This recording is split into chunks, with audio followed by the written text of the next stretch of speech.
Bernard, just so you know. I mean, seriously, is now that we're live for episode 3 of Circle City Goats and Dogs, I want to start out tonight applauding Shane for his unbridled enthusiasm.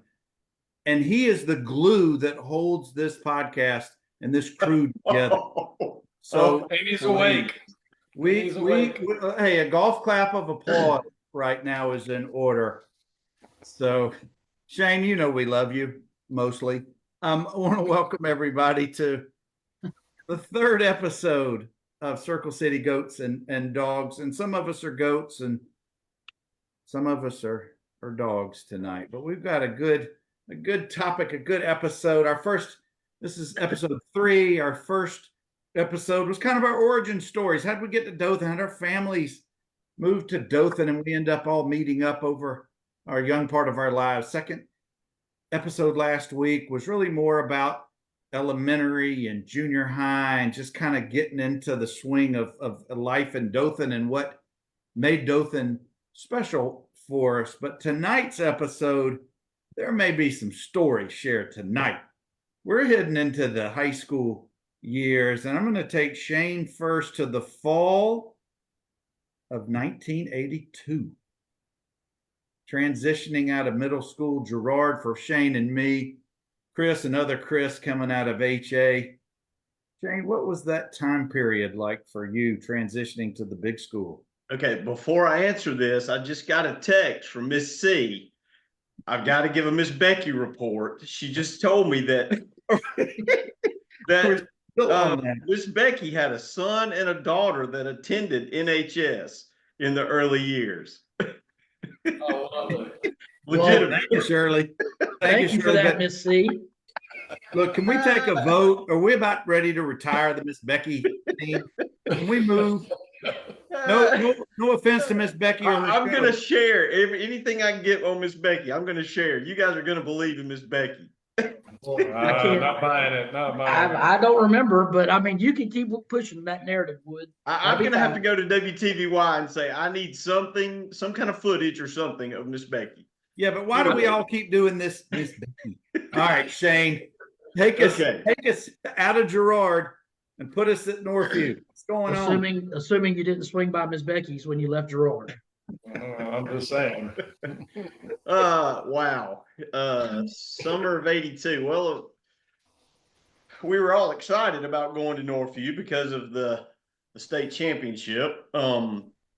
Also, we were nervous. I think I mentioned earlier, I had an older brother, our stepbrother, that was already there. And of course, he was, telling me, if they tell you to go look for the elevator, don't do that. He was kind of giving me the lowdown of how I may have a bullseye on me. But very anxious. It was good to know that, we had some friends going over with us from Girard, but it was neat to meet some of the others. And I remember, in particular, one of the first classes, went into science class, I think it was, Mr. Hughes, and met Jay Reed there. And he had just moved here, and we started, of course, he kind of kids around with me because I had some blue boat shoes. And he said, when I saw a guy with blue boat shoes, I had to get the rest of the story on that. So, but of course, Northview seemed huge, and it was, you were scared to death of what to expect. And it was just an anxious time, but an exciting time. I mean, it was cool. Tell me if you remember this meeting. That spring, we all came over after school to meet with the sports coaches. And you and me and Arnold, and I can't remember who else was sitting around, maybe Chris Pruitt. I can't remember who all was sitting there. And Harry Wayne came up to us.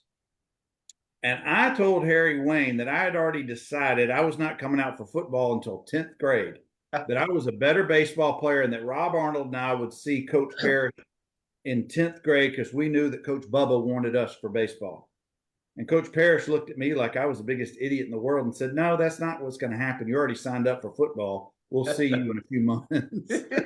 That didn't go very far with that conversation. Well, He always did tell you what we were going to do. There's no doubt about it. LaDon, oh, this is a good one. LaDon wanted me to share with you, Rufus, that the reason why he was scary on the mound is because his dad instilled the fear in him that if he didn't bring his A game and they lost, his dad was going to make him go home and watch the Miss Becky show. Yeah. But that proves there was a Miss Becky show. Well, if LaDon is your, okay, if you want to go with that. All right, Chris, or other Chris, talk about your transitions out of HA over to the big, huge high school. Max, you want to go? Sure. Why not? Yeah. So as we talked about before, we had about 28 kids in our class at Houston Academy. And I remember distinctly walking into ninth grade at Northview, walking into the gym with Chris Lee and Mike Lewis, and getting out of the car in the parking lot even, and just thinking, this is the biggest place I've ever seen in my life. I mean, it was massive compared to where we had been in school. And of course, in no less than a year, then it seems like a regular size, normal place to be. But that first day in particular was just crazy. And we had an assembly in the gym first thing that morning. And we went in there and you had to sit, you sat your grade had certain sections of the gymnasium that you sat in. And so that was just mind blowing to be around that many people. 1,500 kids was just, of course, Chris Lee and I and Mike Lewis were digging it. We were like, yeah, this is gonna be awesome. And so anyway, you get your locker assignment, and I'm, 30 minutes later, I'm finding my locker, and you want to have a top locker. Y'all remember those lockers there was a top and a bottom. And I just kept thinking, man, I'd like to have a top locker. And sure enough, found my number. Mine was a top locker. And I was like, heck yeah. So I'm doing the combination, trying to open it. And literally out of the middle of nowhere, I get lifted up from behind. Like nobody said anything. I just got picked up from behind, flipped around, and seated on top of the lockers. Like in less than 5 seconds, I was standing in front of the locker, and now I'm sitting on top of the lockers. And I look down, and there he is, the legend himself, Lonnie Mathis, who is just got this big old grin on his face. And I'm like, man, I don't know what's going on. I'm sitting on top of the lockers.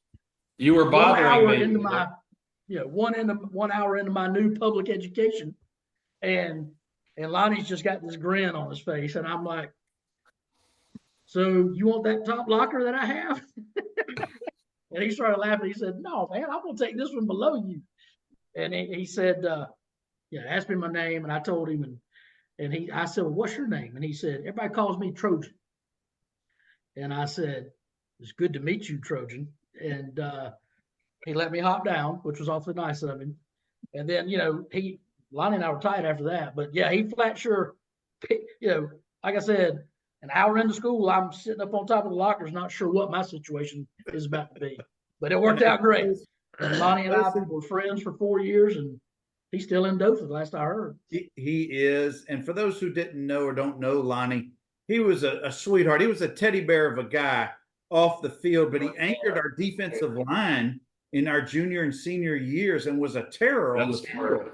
But off the field, he was your best friend. Yeah. But that's incredible. That's an awesome introduction to Northview. And if memory serves, I think we had about 600 kids in our freshman class. About 600, yeah. You guys go from 28 to 30. And Shane, we probably had over 100, 125, because I think there were 3 or 4 classes in 8th grade just from Girard alone. Yeah. It must have seemed like Disney World to you guys with that many kids. Yeah, Disney or Mall of America. We didn't really know what it was like. I was fortunate. I'll see if Chris remembers this. I was fortunate that when I came over, I played football. So I did the 9th grade and I couldn't play, right? We talked about that earlier. And I couldn't dress out. But I thought, let me go ahead and practice, which everybody thought I was an idiot. And I'm still not convinced I wasn't. But I practiced every day with the 9th grade team prior to school, August, and then come school year. And Chris, if you remember, Lonnie was standing next to me, and we jokingly said, he asked me if you were bothering me, and then that's when he picked you up. You didn't know that from behind, but yeah, it was overwhelming. It was a little overwhelming to go from 20 lockers in a small room to going over to what, almost 1,600 lockers in one big space. That was amazing. I remember going, I don't know how I'm going to get to which hall. We didn't have halls at HA. You went to that room or you went to that room and that was it. But I remember one of my freshman teachers, that was one of the best teachers I had. Our teachers at Northview were amazing. You have to admit, I mean, all throughout the entire year, they were amazing. But I remember my freshman year, I took history and everybody thought we were crazy and had Lamar Helms. And, you had a test on the second day and then you had a quiz on the third day and then you had an exam on the fourth day. I think he averaged 77 tests a semester, which was amazing. And I just remember coming in and having Lamar and our freshman year and all the teachers that were so welcoming that we really enjoyed our transition. And I think the people were so nice. Everybody was so nice. You had Jimmy McKenzie, you had Lawrence, you had all the people that I had played sports with, but then got to know even better when we came to Northview. And everybody was so welcoming. Our class was historically known at Northview to be just the entire class. Everybody was spectacular. My wife, even she jokes, she'd go, "You go back to high school in a heartbeat." And I'm like, "Yeah, I would." I mean, that's terrible to say. And everybody goes, "Well, don't peak in high school." So I don't think I peaked in high school. I'm not saying that. But at the same time, it was a nice time. And I know not everybody has the great high school experience, but, friends like y'all, it was Cindy Bishop, it was Carrie, there were so many. You can go through name after name after name of all the people that you knew, and it was actually a nice transition. A little nerve wracking. HA was not known to have a couple of fights, and you go to Northview, and there was a couple of fights in the hall that we weren't really accustomed to. And we'll get to that later when we became office aides. That we became the guards. My junior and senior year, where we became guards of the fights, which was a lot of fun. But it was a really good transition. Our freshman football team had about 90 players who came out. It's the picture. I haven't pulled it up, but the picture it's about 90 of us. And speaking of the guys, Shane, who came over from Girard with you and me, Harry Stanley, Morris Ward, Catfish, there were probably about 20 from Girard alone that came over. And so that was our transition for Shane and me into the high school. Like you, Chris, you had a group you identified with.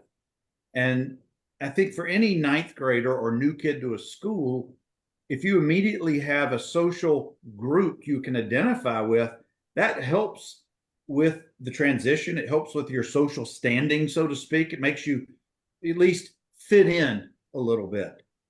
But you guys remember as well as I do where we used to practice. And for those who don't know or didn't know, or maybe the younger crowd who didn't have to deal with that, it's where the softball field is now. But it was basically down in the bowl below where any air would ever flow. And it was not grass. Yeah. Shane, what was that field made out of? From what I remember, it felt like a gravel parking lot that we were practicing in. Red clay and gravel. Yeah. I also remember going back to that first day or so. The corner between the 300 hall and the 400 hall. There was those windows right there, a lot of the kids from Girard, we were meeting there, just kind of finding that group we knew, and hanging out at break. I remember that as well. Come on, Maddox, Shane. You used to hang out at the smoking. You remember the Oh yeah, smoking? the smoking porch.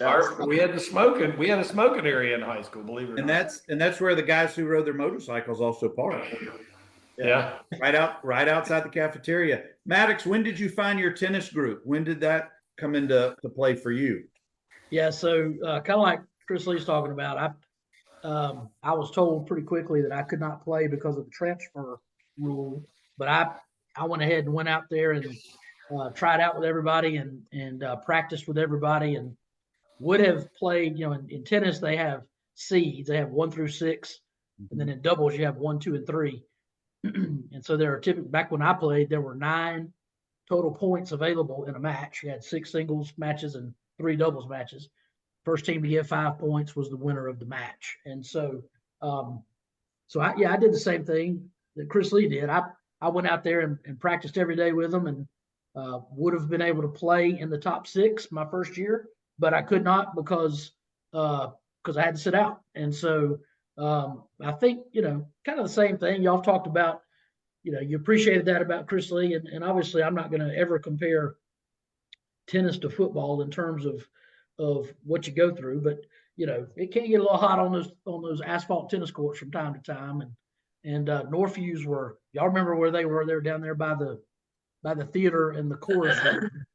And they were a little bit higher up than the football practice field, I guess. So but there wasn't a lot of breeze blowing anywhere back at Northview back in those days. I can tell you that. Yeah. Not that I could ever find. Spent a little time by the tennis courts.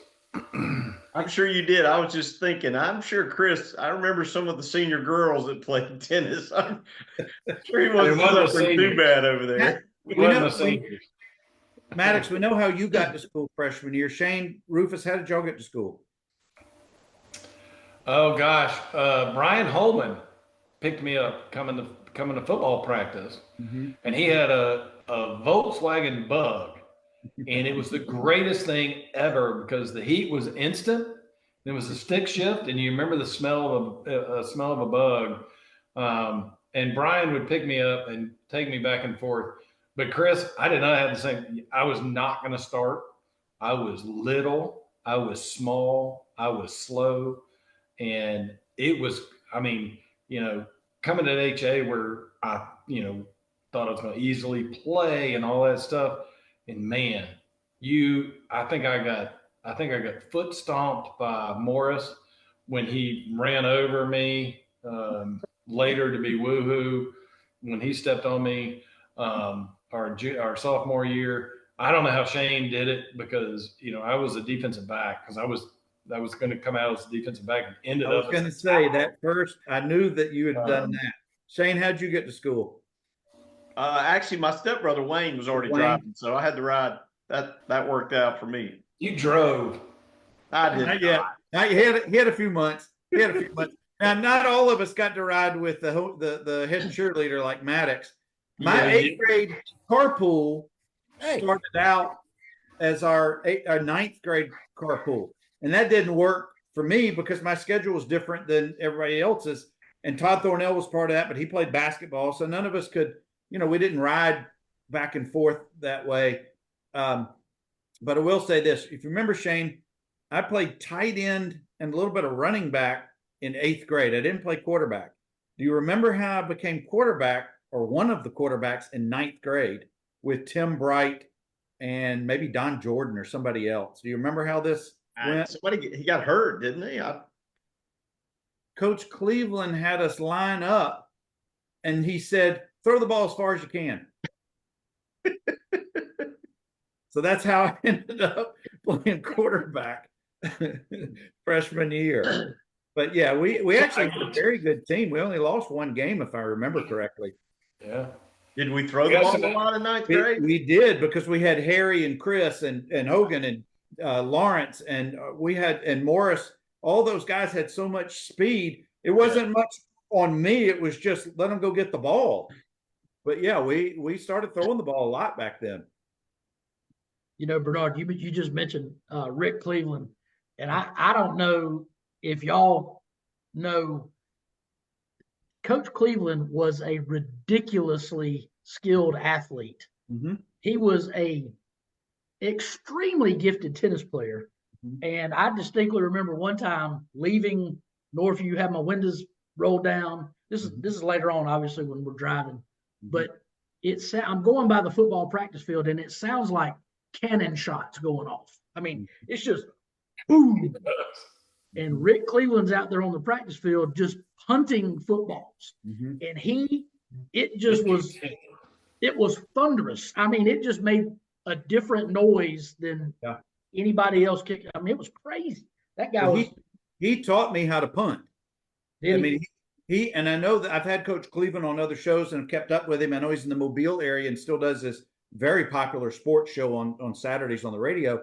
Yeah. He has played, I don't know if he's still playing, but he's played competitive adult tennis for years and been extremely competitive. Yeah. But yeah, he taught me how to punt. He and Coach Tribb were our ninth grade football coaches.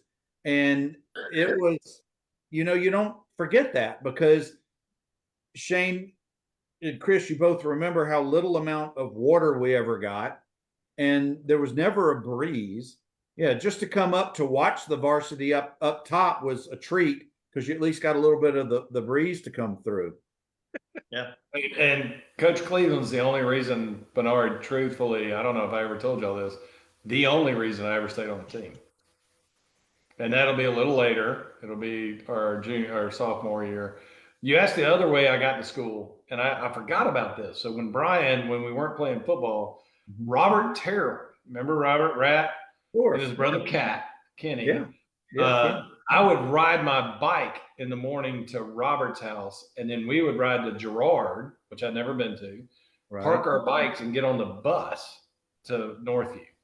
Had no idea. He and I, that's what we did non-football. So my freshman year, can you think about sending your kids all the way down on a bike to a middle school to get on a bus to go to high Planes, school? trains, and automobiles. Let me pause you guys, because we got a whole bunch of folks in the house that want to say hello. In addition to a few of our mothers, we've got Missy Brown Goodman is back with us. Hey, Missy. We got Kevin Jackson, Paige Granger Chatta, Aristotle Kirkland, Aaron Gartland, Terry Etheridge Mathis, one of our classmates, Kelly Allison Dye. We got Angie Maddox in the house. We got Nancy Miller Hurd, Will Marshall. We got a whole bunch of folks. Thank you guys for stopping by for a few minutes. All right, I want to talk about our first jobs. And I don't know if you guys had jobs in middle school or in high school, but I know, Shane, you threw papers for years. Yeah, I threw the progress for a while. What year, what grades, or when was that? I think that started in ninth grade, 9th or 10th. Just before you started driving? No, actually, I had just started driving because I had to drive to deliver. That was 8th. Do what? It was 8th grade. Chris says it was probably 8th grade. I cleaned my dad's law offices on Sundays. Vacuum, trash, all that. That was not fun. But I also umpired up at Westgate for several years. And I hope Russ Goodman watches this at some point and forgives me, because I know I've apologized 100 times. When he was 9 years old, he was a catcher in the league. I was umpiring. He got frustrated at something and he threw his equipment in frustration. And back then we were instructed that if you threw equipment, it was automatic ejection. I ejected him and immediately just felt terrible about it. But Russ and I, we were friends before that, kind of cooled for a little bit, became friends again. And now he's our district attorney. And Maddox, I may need you, but I hope the statute has run on anything I may or may not have done back in about 1983 or so.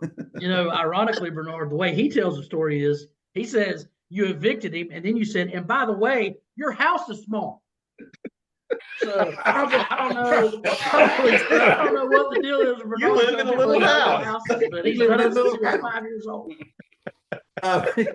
Before we get to Rufus, y'all's jobs, Kelly says they got free lunches besides Chris Lee from working on the lunch line. This is Kelly Hughes. I did. and her mom was the assistant manager. I remember her mom. I remember Miss Hughes. She was awesome. And she rode with her mom in 9th grade. And she said she worked at Westgate Ballpark concession stand all through high school and got paid $3.65 an hour and all the bubble gum she could stand. She didn't say that part, but anyway, golly, Russ, I hope you forgive me, bud. It's always been in my mind. It's not something I'm proud of, but it happened. Well, the first job segment should go pretty quickly because you and Chris Lee never worked. Y'all didn't work like I did and like Shane did. I can tell you that right now. Here it goes. Here it goes. Yeah, that's right. That's right. Listen, I worked at Wilbro when I was 14. That was my first job. 14. Thank you very much. Really? Wow. I was in the warehouse and I had a plethora of jobs. We had to unload trucks in the. You did. Oh, I forgot about that. Yeah, you did. I had to put bicycles together, which was lovely work. That was easy peasy. And then when they brought new gas grills back there to be put together, everybody would just disappear. And it was like, man, please don't ask me to put that grill together. Please. Those dang barbecue grills at Wilbro back in the day there were 590,000 parts to those things. And it took forever. And the instructions made no sense whatsoever. And I'm really surprised that nobody in the Dothan area was blown up by their barbecue. That's what I was thinking. My fear would be this was put together by a 14-year-old. Yeah. Good luck. Glad it worked out. No, bikes were solid. The bikes never had a problem. The grills, sometimes we had some extra pieces and parts. Sometimes not. But yeah. And then I left Wilbro to go to work at Music Scene. Raise your hand if you remember Music Scene. Man. And Liverpool Records. Liverpool Records, I remember that. Flashback. Yeah. So Catherine Lee and I both worked those two places. That was I worked there until my senior year of high school. We were going on our senior cruise. That was my parents' graduation gift to me. And I went to talk to the manager, telling him I needed a week off to go on this cruise with my senior class. And they just started laughing. They were like, "You're not getting a week off." And I was like, "Well, it's my gift. This is my gift. I've got to going on the cruise." And they said, "Well, you can either go on the cruise or you can work here." So that's when I learned how to write a letter of resignation. And he went on the cruise. Let me just. So you had a good time on the cruise. We had a pretty good time on the cruise. Yes. Yeah, we won't talk about everything, but you had a good time on the cruise. Yeah. Gosh, first job I worked with moving. So I called in at 4:30 in the morning to see if they needed us with Jimbo, to see if they needed us to move. But as Chris Maddox will transition a little bit, he did work later in the similar job. But as I dealt with today, right there, changing out a sink, a drain, a light, a clogged drain. I can't do any of it. So my dad was a physician, so I worked in Dad's office, and I can do pulmonary function. I can stain slides. I can do manual diffs. I can do all kind of, ran a lab since 9th grade, working for Dad during the summers, because, just as the attorneys will know, it's really nice to put your children on salary of the business so that you can pay them to do actual work, and then you get to claim the document. I worked in Dad's lab, and as a result, I wish I had done some construction or plumbing or something like that, because I'm not very handy around the house today, which is really miserable. Shane, come teach me, man. Now all you got to do is YouTube. Go to YouTube, you'll find. The problem is my patience level is about like that. Oh yeah. When I'm hanging out under the sink, I just can't do it anymore. The fall of 1982 was our freshman year going to school. Northview had just won the state title the year before, and the school spirit was still on very much a high. And with three of us being part of the football program, and I know Chris being part of Maddox being getting drawn into our group, so to speak, with Mike Lewis, and we had other Arnold and Phil and some other guys. Even belonging to the football program, which gave, at least for me, walking around, a little sense of pride, and you got to wear your jerseys on game day, stuff like that. You're still freshmen, and you're still subjected to being the low guys on the totem pole, so to speak. Were any of you guys, other than Maddox's beautiful story about the lockers, any of you ever subjected to any freshman hazing or any freshman issues? What happened with you, Rufus? Yeah, I'm gonna keep the names away, but I remember, y'all may remember this. I talked to someone, had no idea, and an upperclassman didn't like that I was talking to this young individual during a pep rally, and it was on the football team, and ended up going to the first quote high school party, and had no idea. Literally to this day, would tell this individual, had no idea. And I remember we were standing around talking. Chris, were you with me that night? Were you? Oh, I was there. Yes, sir. Yeah. And I honestly don't remember. And this person came up and said, you talked to my girlfriend. And I'm like, I honestly didn't know, to this day, didn't know. I knew the person. I'm not saying I didn't know. But like you said, it was high school, you're doing all kind of stuff, talking to all kind of people. And next thing I know, my head went back. I was like, whoa, I just got punched in the face. Okay. All right. What was that about? I have no idea. Do I react or don't react? What do I do? And, thankfully people got in between, and I didn't even know who the person was. I do now. And kind of, sort of, a little bit why I continued in football, because I was looking for a little revenge. But ultimately it wound down. It was not a big deal, but it was, yeah, you were pretty much told you were a freshman really quick. I was going to say, that sounded like one of your introductions to high school moments. Yeah, it was, oh, by the way, you're not that important. Well, the truth of the story that he's not telling you is, Chris Lee didn't flirt with any girls in high school at all. Like he was Mr. Stick to himself in the corner guy. Yeah. So he wouldn't have been talking. Always to girls. was. I'm sure he was innocent girls in at all. that.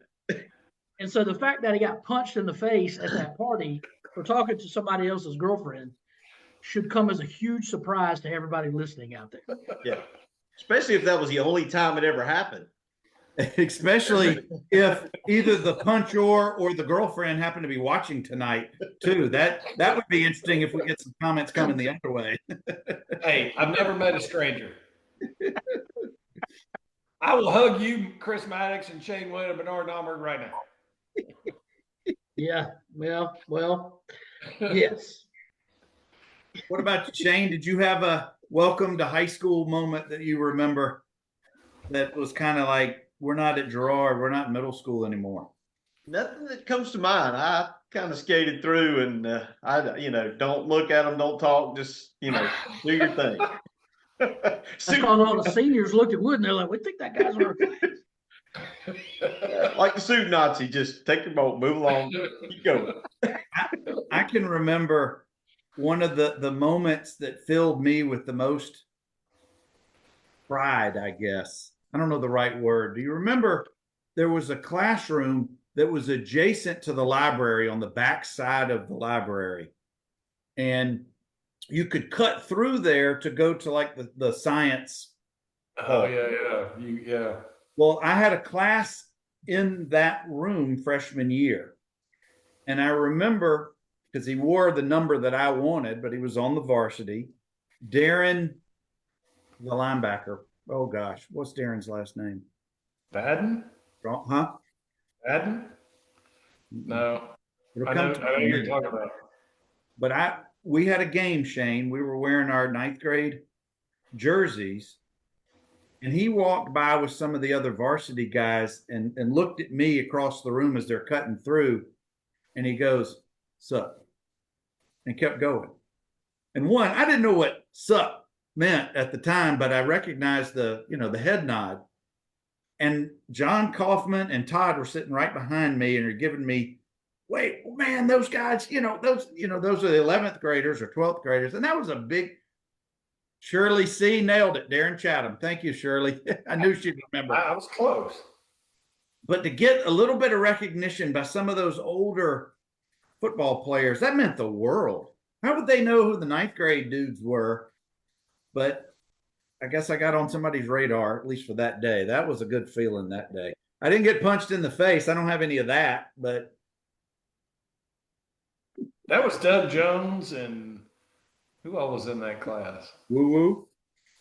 Woo was the year behind, right? He was a junior when we got there. Yeah, those guys were 2 years ahead of us.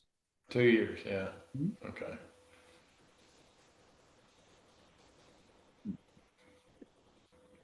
We go in. Deep thoughts. And I guess at what point did you feel you were comfortable at high school? You had found your groove. You had found your social circle. You were comfortable in your sport or your whatever it is that was important to you freshman year. Mine came in the spring, and I'll get to me in a minute. But was there some time freshman year, did it take into sophomore year to really feel comfortable and you're no longer, man, this is just, bewildering, too big? I think the upperclassmen were so nice, right? I mean, you remember the Doug Killebrew punching you in the face, yeah. Yeah. Well, that was the one. It was, but I'm saying the Christy Dykes, Sissy Carroll, Doug Killebrew. I'm trying to remember. They even talked to you, right? I mean, I thought that was kind of cool. You didn't have the typical not talk to you, like you're talking about your example, Bernard. They welcomed you and they talked to you, and you didn't feel insignificant or small or anything like that. And I don't think it was an incident, but it was, you never felt like you were not part of the school. Teachers were good. Was it y'all's experience like it was for me that in 9th grade, we still just hung around mainly with just our class? We did. Socially and class-wise. I mean, you kind of intermingled a little bit with the 10th graders, but at least for me, certainly not socially with 11th or 12th graders. Maddox, Shane, did any of you guys have a lot of experience other than like carpool and things of dealing with the 10th, 11th, and 12th graders? No, I just stayed with our group.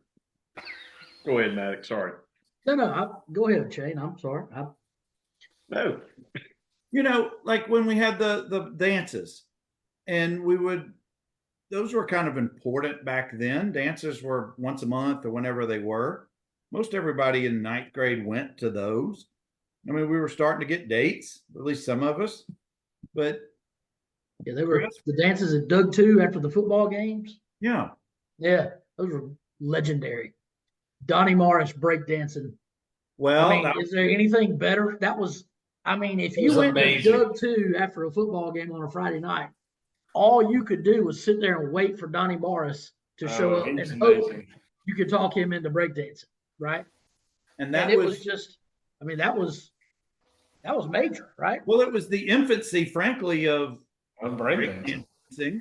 Rap music hadn't made its way to the South yet, so it was more of, I guess, beatbox or hip hop. But even before we went to the dances, when we were in 9th grade, we weren't on the sidelines for the ball games. We were in the stands with whoever we were dating or hanging out with at the time.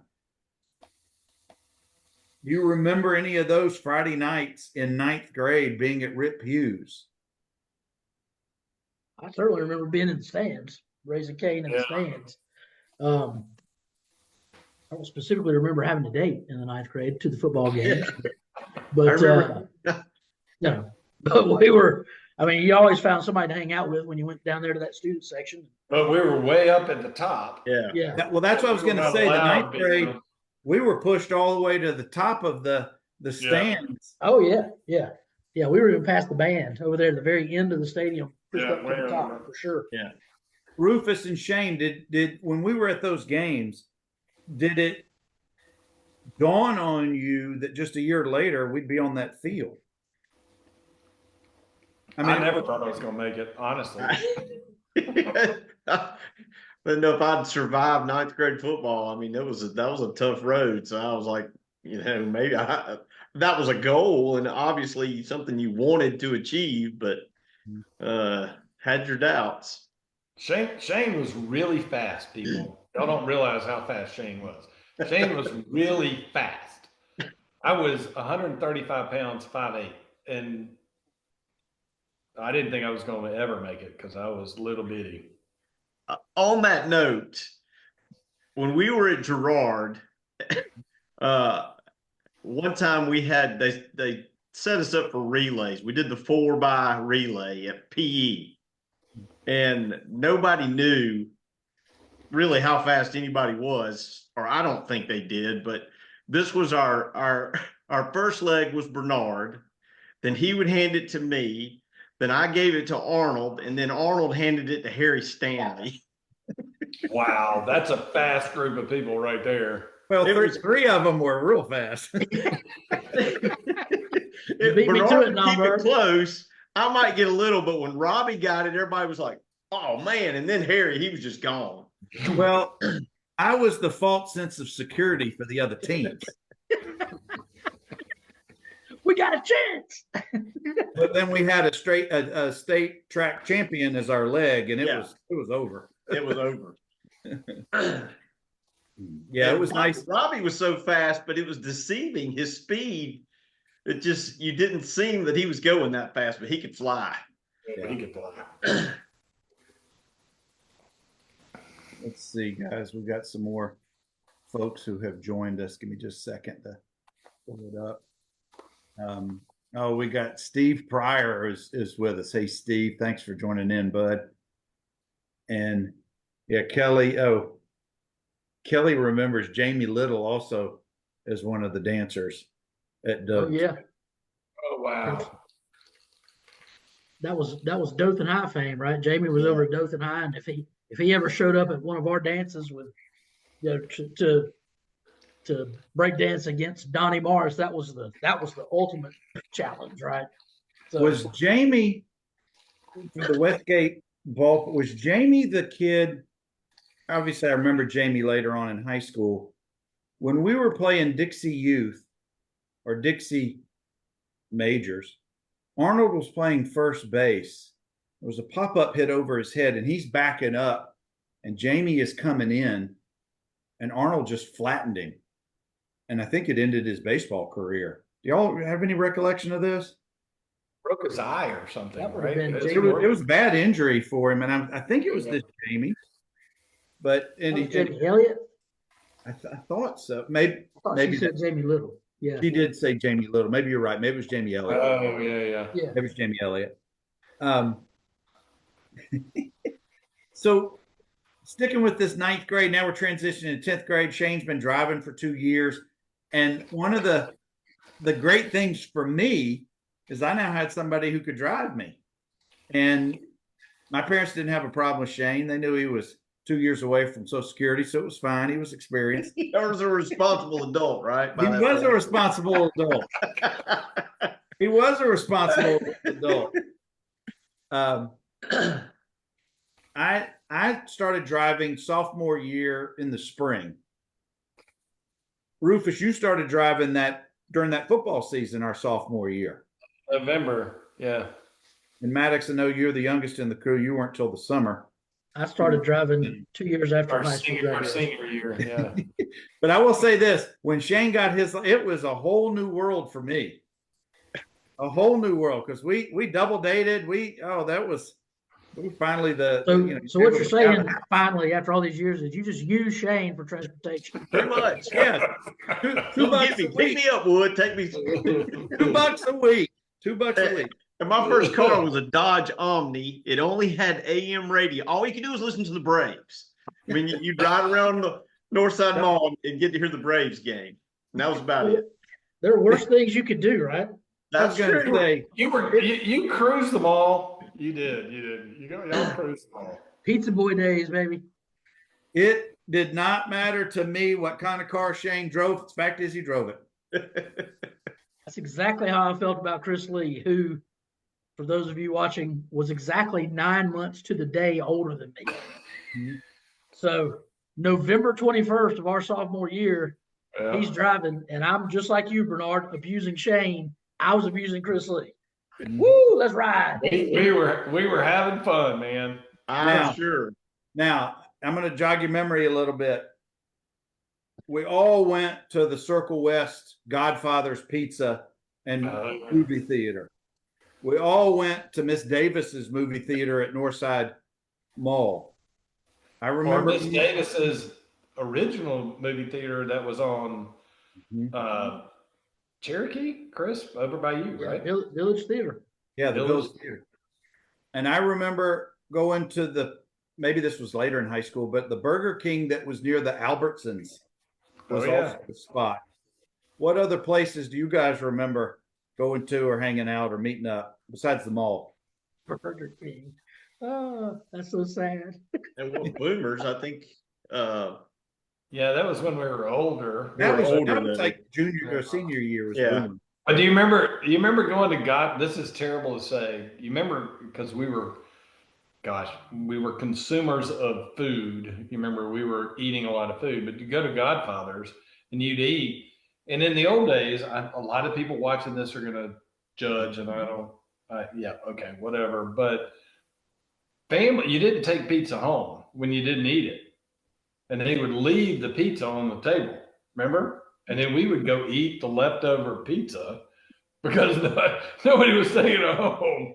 I don't know if I did that. Oh, yeah. Yeah. What about the Western Steer? I remember eating at the Western Steer a lot. How about Showbiz Pizza? Kelly said. Yeah. Showbiz. Yeah. All right, and now we got Malcolm Williams in the house. Hey, Malcolm, it's so good to have you with us for a few minutes. Ah, that's awesome. That's an HA connection, isn't it? That's an HA kid. He is. He's one of ours. Absolutely. Paige says, "Don't y'all forget about the cement pond." I bet yeah, that's a nice neighborhood now. Is it? Yeah, it really is. Got some really nice houses around it. The other place to go was one of the other places to go was that land out on on 84 West. I think it was it where Amy West's parents' land? Was that they called it? Was it the guide wires or the guide? What did they call that? I forget it. Oh, it was always the field, if you will. It was always out there. Yeah, nothing ever happened out there. I also have lots and lots of memories of us at the beach in Panama City, Drive, and my family's place and Rufus's family's house on the lagoon were a couple hundred yards apart, and I never liked to walk because there was always a stray dog or two that was somewhere in there. But we had lots of great memories of being at the beach together. Sam Waxler was a couple of doors down from you. Yep. Yeah.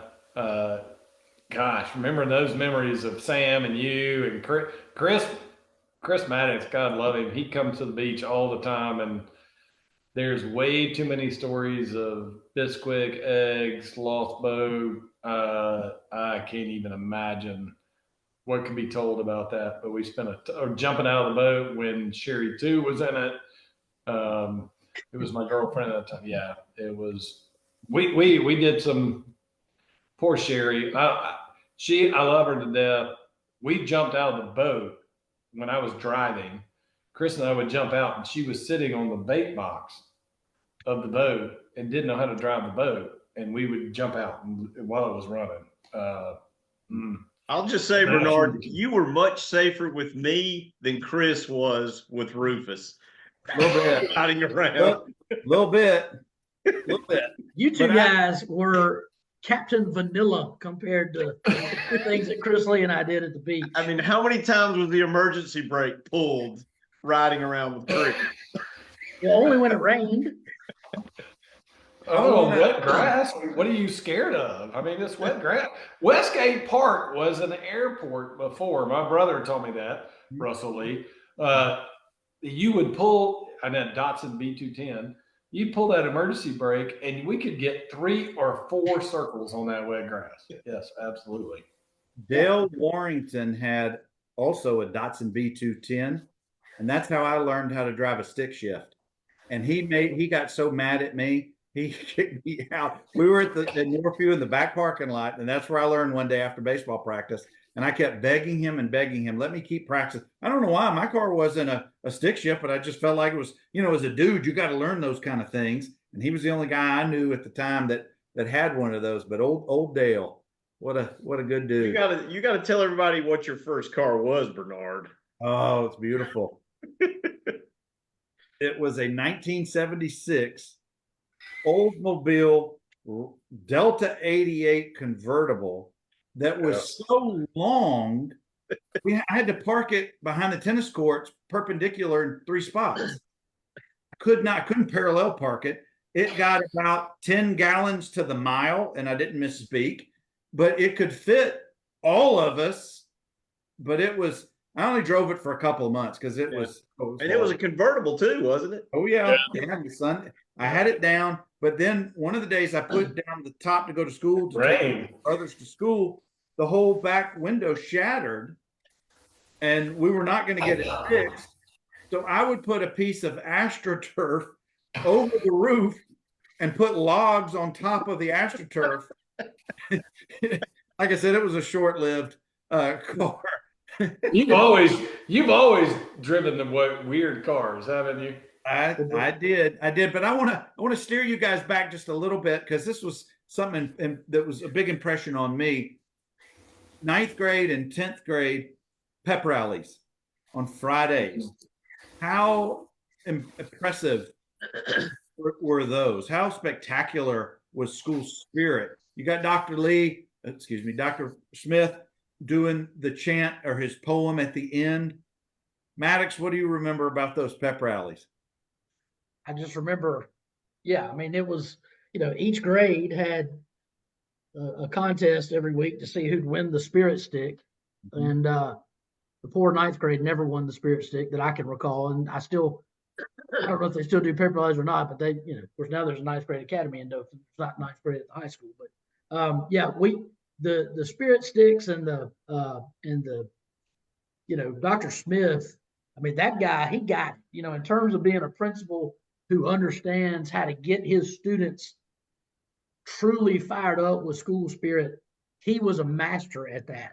And his poems at the end of the pep rally were, and I don't know if y'all had already moved out as a football team, if y'all had been dismissed to go eat, steaks and potatoes, or we'd be at the so we were left behind, and he would give us that, have your smiling faces in their usual places, and don't beat me there, or no, don't greet me there, don't meet me there, beat me there. Sorry, I messed that whole thing up.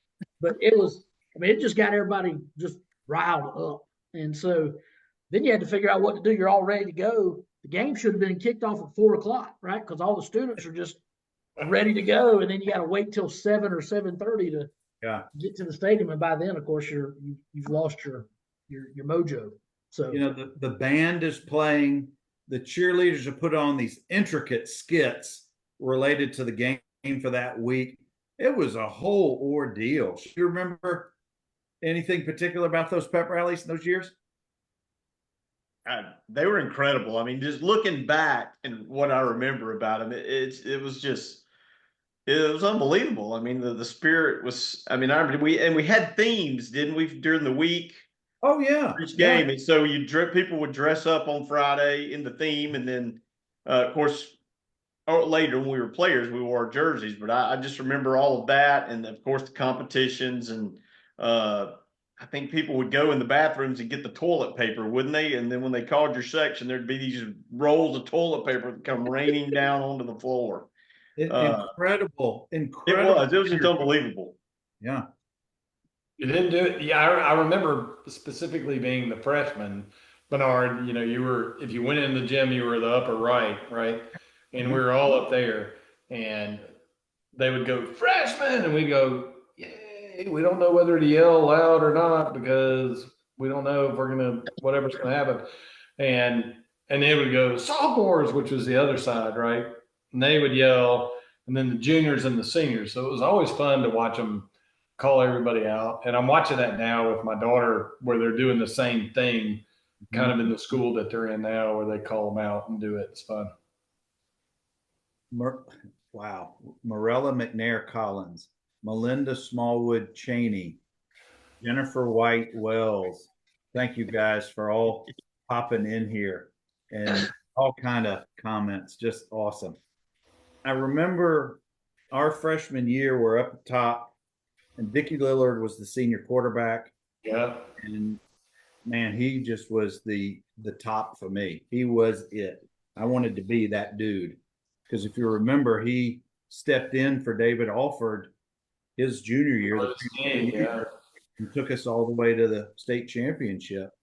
But there was nobody cooler in the school in my eyes than Dickie. Yeah.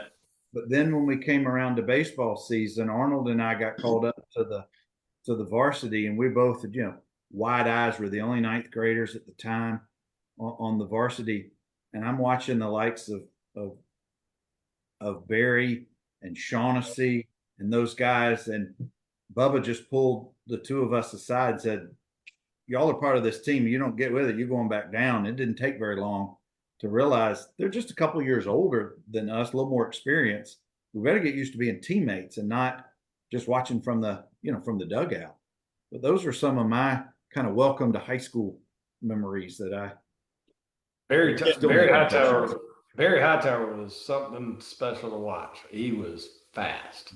Going back to me riding you around, I remember one time in the spring, I don't remember what you did in the game, but you did something and got your name in the paper. So when I picked you up, you had the paper with you and you read it to me, and then you signed it and said, hold on to that, Wood. It's going to be worth something someday.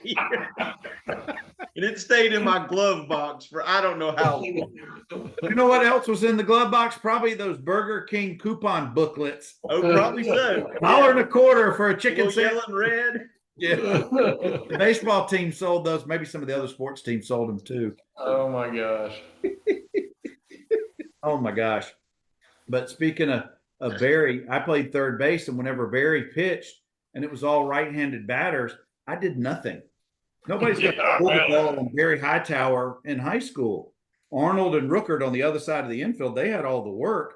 I might get one ball a game with Barry, but man, that was some fun times. If you remember, and this is not such a fun time for me, but our sophomore year, we made it to the quarterfinals. We're playing Fairhope, and we win the first game. Second game is when I broke my wrist in two places. We ended up losing both that game and the next day. And I had just turned 16 2 months before. So we go into the summer. We're out of the playoffs. We should have won the whole state that year. And I remember I have the cast all the way up to the elbow. I can't drive. I can't do anything in the water. That was a horrible summer for me. I'm sure I've made it pretty miserable on y'all, but anyway, it's all part of high school. Lord, you broke your collarbone twice. You broke your wrist once. Mm-hmm. You broke a finger, didn't you? No, but I had a whole bunch of these. Yeah. You had the chin strap thing. I was like, there's something else. I was like, oh my gosh. Yeah. Fun times. Now, Maddox, you got to be on the varsity team sophomore year with tennis. Was that in the fall, or was that strictly in the spring sport? That's strictly a spring sport. And was there a lot of travel for you guys back then with the team? I mean, we played some teams in Montgomery. We travel up to Montgomery. With the tennis team, you only got 9 guys, right? At the most. And so we drove around on the short bus quite a bit, which is funny. I'm just saying. I mean, there was a couple of reasons we were on that particular bus, but tennis was one of them. So, yeah. And Lane Dykes was our coach, and he was fantastic, and he was very laid back and cool, and he was easy to play tennis for. Yeah. So he's a good guy. I just remembered. Y'all remember Blake Hall? Blake lived in my neighborhood. He was 2 years ahead of us. My sophomore year, until I started driving in March, Blake picked me up. And remember, he had that gray or silver, was it a 240 or a 280Z? I think. Whatever it was, he had put humongous speakers in the back. And y'all know where I'm going with this. I've talked about it many times.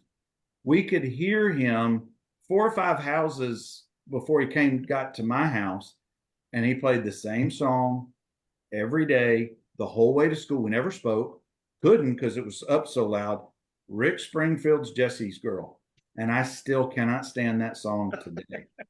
Cannot, because when you listen to it 10,008 times from September till March, it kind of gets on you. But anyway. Bernard, you got off track about everybody's first car. You got yours down. Yeah, what was yours? Ask Chris Lee what his first car was. Rufus, what was your first car? Oh gosh, it was Mom's car, and it wasn't a bad car. I had a Cutlass with T-tops. Remember, Chris? I remember. We spent a lot of time in that car. It was a blue Cutlass. Shane's was better than mine. He had the Monte Carlo. I had the Cutlass. That was later. Yeah. That was Shane's first car. I had after the Omni, I had a white Cutlass Supreme that had swivel seats. It sure did. It sure did. Oh, it did to get out. Oh God, I love it. But that was an awesome. I love those seats. So, Just and I didn't know the Cutlass was your mom's. So did she ride around with T-tops out? Yeah, the rule of the house was Mom got a new car when you turned 16, and you got Mom's car, which wasn't bad. I'm not gonna say. Dad looked at a truck, and I was really excited about it, but for whatever reason, he decided to get the truck, which I wanted. He decided to buy Mom a new car, and I got Mom's car, which was not a bad thing. It was a 1980 Cutlass with T-tops, and then I immediately ripped the radio out, put in a new radio so it could be loud and obnoxious, so I could play Metallica and AC/DC and Motley Crue. If you remember, yeah. I doubt Mary Julia played as much Van Halen in that car as we did. Yeah, Van Halen, yes. But she might have been a closet Van Halen fan. We just didn't know it. Alex, what was your first ride? Oh yes, my first car was a 1979 Volkswagen Scirocco, and if you can spell that, I'll give you $100 cash on the spot. It was sweet. It was a 5-speed, so I had to learn how to drive a standard transmission, and so that was it. That was the old 79 Scirocco. It was called British Racing Green, which was silly for a German car to be called British Racing Green, but that's what it was, and it had a gold pinstripe down the side. Good times. Well, we get out. The $100 SCIROCCO. Yeah, you Google is not no. You didn't do it on the spot. So sorry. That's close though. I didn't want to be rude and interrupt. Well, that's not like you at all.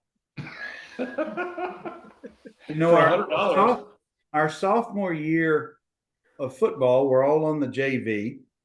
You may or may not remember, we were undefeated that year. Again, Hogan, McKenzie, Harry, all that speed. There wasn't anything particularly on me. I just had to, again, put it in the air, and they went and got it. But we went undefeated.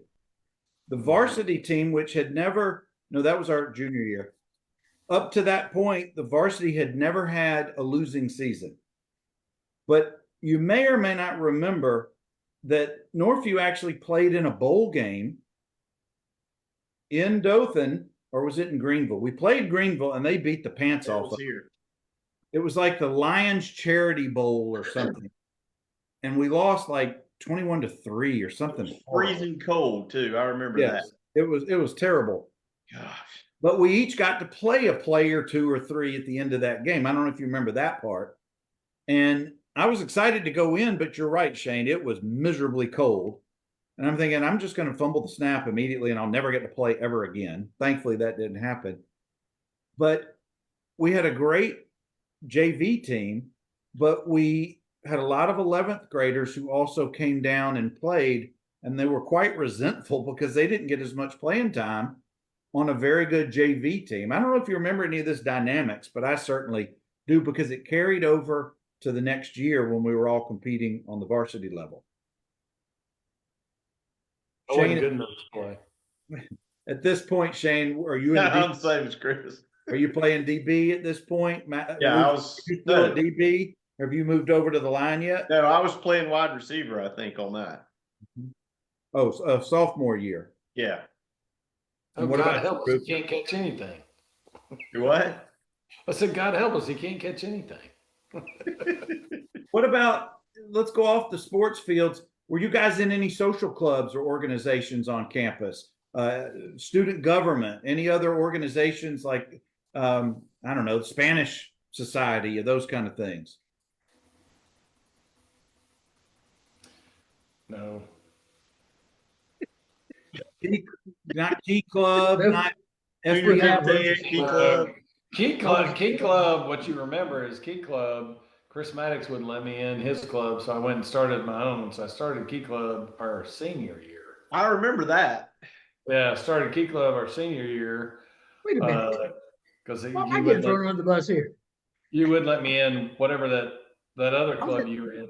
I was in You were Interact. Why would I not have let you into Interact? You wouldn't let me in Interact, so I started Key Club. So I I started just my own find that- club. I find that incredibly hard to believe. Why would I prohibit my personal chauffeur from joining the social club? I don't know. You didn't like me. I just got the no, so I went and started my own club. I wasn't any. I don't remember being in any clubs. Maybe in those pink shirts you were wearing at the time. Yeah, I wouldn't have let me in for that. I wouldn't have let me in for the flip flops and the sun breeches and the tank tops. Sun bridges, man. Ooh, the jams. Do you remember jams? Yeah, and the members only jackets. Oh, I still yeah. have my members only jacket. Thank And you. the Duckhead pants, the khakis were from Duckhead. Yeah, absolutely. My jams were made by my dad's office manager, so mine were fake. Y'all never knew that, but I never had real jams ever. Yeah, Donnie's mom made some jams at one point. Yes, she did. Did we? I don't remember using backpacks in high school. No. No, I don't either. I remember been like this. We carried all our books. For a hot minute.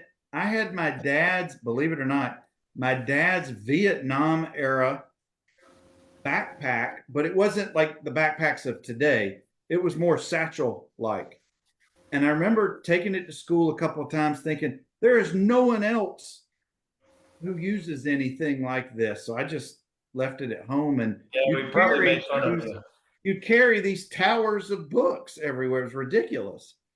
I don't know why we didn't have some kind of backpack or satchels or something. We weren't very smart. We probably made fun of you with the satchel. Yeah, I'm sure. I guess, but then again, we had equipment bags that we took the stuff back and forth from home for football. So why didn't we use something for our school books? So the other question is, Shane, Bernard, did y'all wash your equipment every night? I certainly didn't. Ruth would have handled that. I wouldn't have been able to do that. But it was washed because it stunk.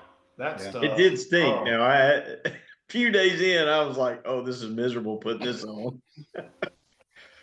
All right, I want to take us to a specific event, and it was our junior year. I guess going into our senior year. I think. Correct me, Chris Maddox, and you and I are both running for the same government position. And we had elections, and I'm going to let you turn it over and run with the story. Well, yeah, that was a good one. That was a very, that was a hotly contested election. There were 4 of us running for the vice president spot on the SGA, and it was you and Kerry Johnson and Anna White and myself running. And so, you know, with all those people running, I figured I had to do something to get everybody's attention. And so that's what led to what I still call the greatest high school SGA speech of all time. So we all did it. Just so you know, the, everybody that you're going to hear this story, we all did it. Yeah, I mean, before you gave your speech, I thought, I'm going to win this. I've got the most popular guy in the school as my campaign manager. And what that meant was they gave a little pre-speech, an introduction of each of the candidates. So I had woo-woo. I had Jonathan Parker, best guy I could thought of as my candidate. It's in the bag. But here comes Maddox. Yeah. So, you know, we just asked everybody to slide one step or one seat to their right. And everybody was kind of, I said it one more time nicely and said, just, you know, bear with me, please do this. And everybody did. And then I just informed them that I had managed to organize 1,500 people to clean every bleacher in the school in less than 10 seconds. And that kind of brought the house down.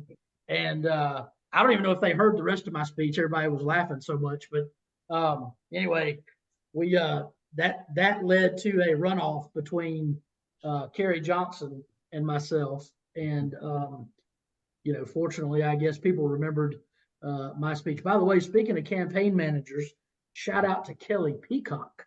How about that? Flash from the past. She was my campaign manager when you had Woo Woo. Mm-hmm. So I had a very popular cheerleader, not Woo Woo, but a very popular cheerleader. And so yeah. So anyway, I lucked up and won that election on a fairly clever speech. Look, the fact that we remember it so vividly 40 years later tells you something. Yeah, it was one of those moments where I didn't really know who Chris was. I mean, I knew he was this new kid over from HA and kind of had my, you know, looking down. But when he did that, I was like, okay, this guy's pretty cool. Game over. I don't know that I voted for you, Bernard. Sorry. I didn't vote for me. I voted for Chris. On that one. Are you kidding me? I think I probably voted for him 3 or 4 times that night. Hey, we ended up later being roommates in college. I voted for Kerry Johnson, just so y'all know. I go on record. Still mad about that not getting in to interact, huh? I see how. No problem.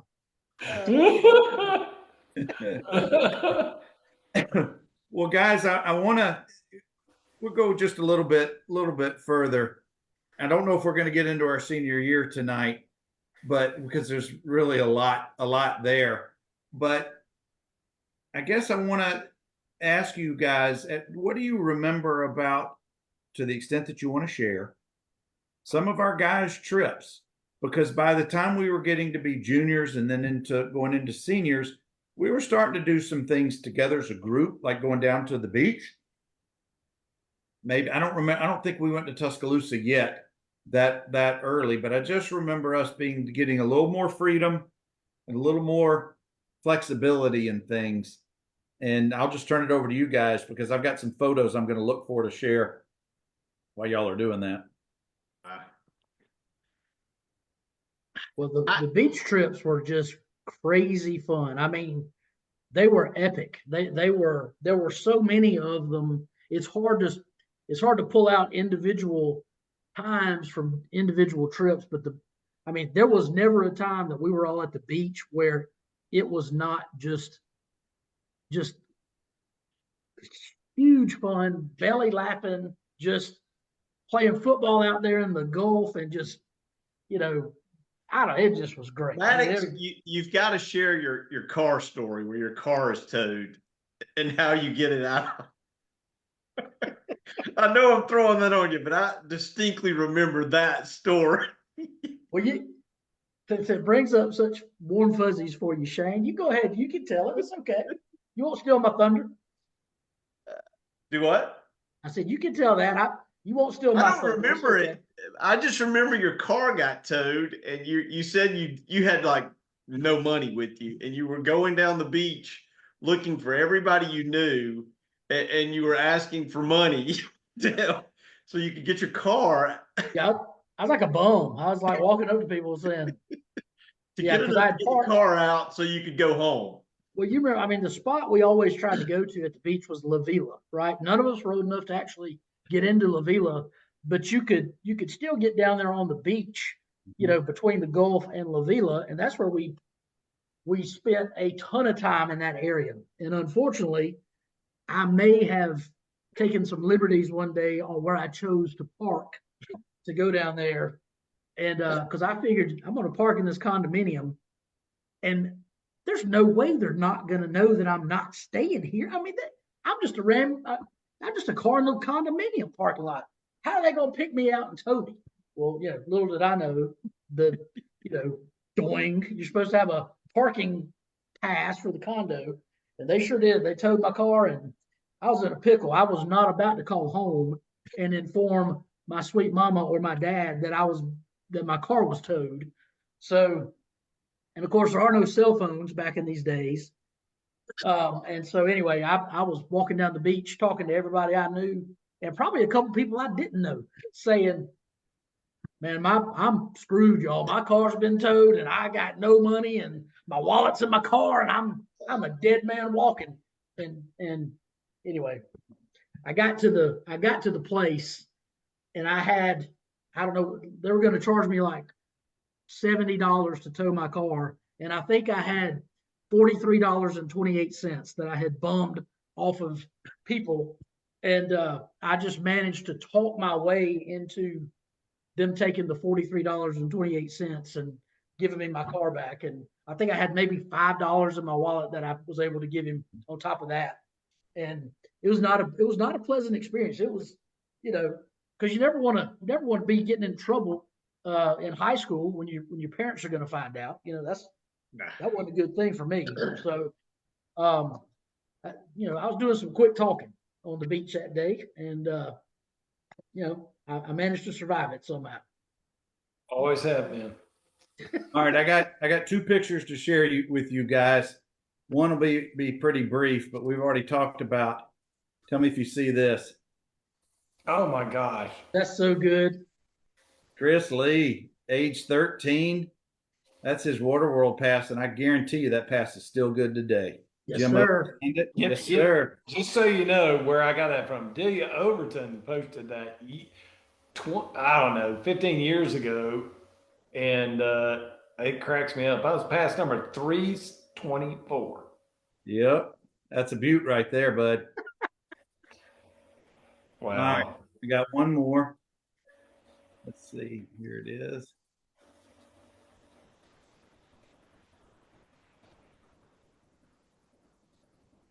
Tell me if you see this one. No, unfortunately, the water world's still sitting there. Oh, is it? All right. Hold on just a second. I'm sorry, guys. I think I'd know what I'm doing by now. You could minimize that. That would be great. All right. Going back to that, Chris, so you copied that picture from somewhere? Oh gosh, look at that. There's Robert. I think this is our junior year, but it could be wrong. We got Robert Terrell. Robert Terrell, yes. We're sitting on Chris. There's me, Shane, Bittner, Dubose, and Arnold. And Maddox, where are you, bud? I took the picture. No, I honestly don't know. That's at Suzanne's. That's at Suzanne's house. I was gonna say that was at Suzanne Straw's house, wasn't it? Yeah. Yep. I can't remember what we were doing there. You sure? It was before a dance. Oh. Yeah, Rob was still dating Suzanne at the time. And I was wearing a cheesy sweater with a tie. Yeah. Yeah, you Nothing were. new about that. Anyway, just wanted to share a couple of those tonight. But we've got just a couple more minutes, guys, and we'll get out of here for episode 3. Going into junior and senior years, we're now, you know, we're upperclassmen. We're starting to get our real footing. And here's my question to the group. At what point do you remember thinking about college? Or did that start well before junior year? Shane, do you remember when this started, either being conversations at home or us talking about college or any of those times? I just remember, it was something we planned to do, that was the goal, to finish high school and go to college. I actually worked for Barfield Drafting when after football season was over. I guess junior and senior year, I would leave school and go there and run blueprints, and also took drafting 3 of the 4 years in high school. So I've kind of I knew I felt like I was going to go towards that area up until, right when I went to Auburn. I planned to be an architect. And of course I changed that right before I went to school to building science, but that was where my interest was. And that was my plan. You really early on in high school were starting to plan for post high school in your career. You really were pretty organized compared to the rest of us. Well, that's because he was so much older than everybody else. Yeah, I had to. Well, he'd come back from the war. Yeah, after that, family to support. We know.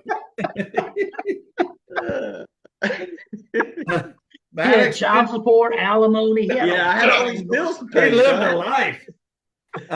Maddox, when did it start percolating with you about law or going to Auburn or anything from that standpoint? Yeah, that's funny that you, of all people, would just say that, because I decided probably by 10th grade I wanted to go to law school, and back then I was under the impression that I needed to go to Alabama for undergrad, even though I pulled for that other team, and I, because Alabama had the law school at the time, and so in my mind that's where I was going to trek to go, and not jumping ahead too far, but our senior year there was the University of Alabama was offering a scholarship, a leadership scholarship, and as it turns out, you and I applied for the same scholarship, I think we both had some solid credentials, but credit to you, you were awarded the scholarship to Alabama, and when I did not get that, I started turning my attention to going to Auburn. I don't know, I just figured by then I had talked to a lawyer somewhere, somehow, family friend, may have been Kerry Johnson's dad of all people, and he just said, well, doesn't matter where you go to college, undergrad, just you have to get good grades and you have to score well on the law school admission test, and so when he said that, I was like, well, shoot, if I didn't get the scholarship to Alabama, I can, I had more friends going to Auburn. I had some friends going to Alabama, but I had more friends going to Auburn. And then, of course, you got the scholarship and didn't take it and went to Vanderbilt, which was even a little bit ironic and funny. But I'd say my sophomore year, I decided I wanted to be a lawyer, and really didn't decide to go to Auburn until late in my senior year. In fact, if you look at our senior yearbook, one of the captions under me for the senior yearbook says I had plans to go to the University of Alabama and then go to Alabama Law School, or attend law school after that. So that was kind of my thing. And then I got offered an opportunity to play tennis at Wallace for junior college, and I did that for a year. Played for Coach Johnny Oppert, who I've already declared to be a legend on this podcast, and he was as a baseball coach and as a tennis coach, and did that for a year, and then transferred to Auburn, where I lived with Shane Wood and Robbie Arnold and Phil Rowland. Wow. Art got his revenge for the election, I guess. Oh, no. Yeah, I got that revenge later. We'll get to that. Take this, bleacher cleaner man. That's right. All right, Rufus. when did it percolate with you and about college and what you thought you wanted to do and stuff like that? Probably last semester of my senior year. That's terrible to say. I was going to medical school ever since I was second grade, following dad. The footsteps were to come back. I think my first word was physician or doctor. Hence, I worked in his office for all the years and never thought anything about it. So all my career was headed to med school. Didn't want. I was never interested in going far away. Had a girlfriend that was a little younger than I was, and was probably more interested in staying closer. Looked at Sanford, where my sister went, and Birmingham Southern, and Birmingham Southern came through with a little bit more money, and their acceptance to medical school. I think they, going back to an HA school, if you will, they had 30 pre-med, 29 accepted into med school. So a pretty good high acceptance rate when I started. And so I thought, they gave me some money, and I decided to go to Birmingham Southern from that perspective, thinking I was going to go pre-med the whole time. It's funny how we think we're going one path and then it just Yeah. a little different. And when I realized I wasn't going to replace Rafael Ramirez as the Braves shortstop in 1987, I had to be a little more realistic. I originally thought that I wanted to go into medicine. I don't know why. Maybe it's because I had that surgery my senior year, but I think deep in the back of my brain, I always knew that law school was eventually going to be it. But we will pause for tonight. We'll come back next week, and we're going to pick up our senior year of high school, which may take us the entire episode. But guys, we've had so much love tonight in the comment section. It's been awesome how many folks have come in and commented and shared a few minutes and some of their memories with us tonight. So this is going to conclude the third episode of Circle City Goats and Dogs. And man, we heard some pretty decent stories here tonight, and they're only going to get better next week. So hope you guys had a good evening tonight. Yeah, senior year stories might be fairly entertaining.